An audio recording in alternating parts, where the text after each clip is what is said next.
How to fix Roblox error code 280. So Roblox error code 280 usually appears when your Roblox version is outdated or not compatible with the platform. And here's how you can solve it. First of all, you have to update the Roblox application. On desktop or laptop, you can open the Roblox app or website, log into your account, and join a game. Roblox will prompt you to update if necessary. And in the mobile devices, you can go to Play Store or App Store to update the application. Now try clearing the browser cache. If you're playing Roblox in a browser, clear your browser's cache and cookies.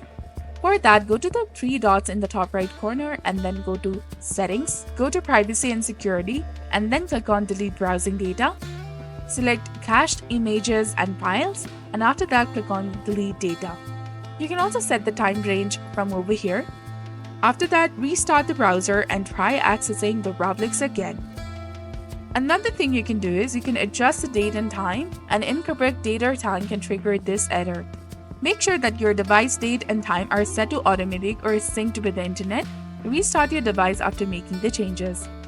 And if updating does not work, uninstall the Roblox application. For that, go to Control Panel, or you can just simply search for Roblox application on the search bar. From the right menu, click on Uninstall, and then click on Uninstall again to confirm. After you've uninstalled the application, download the latest version from the Roblox official website or your device app store. After that, also try checking the internet connection on your device. A weak connection can always cause problems, so use a reliable Wi-Fi network and restart your router or modem. Disable any VPN or proxy services that may interfere. And after that, ensure that your device meet the minimum requirements for Roblox and update your operating system or the browser if needed. So this was all about it. If you found this guide helpful, please consider liking and subscribing to our channel. Thanks for watching. See you in the next one.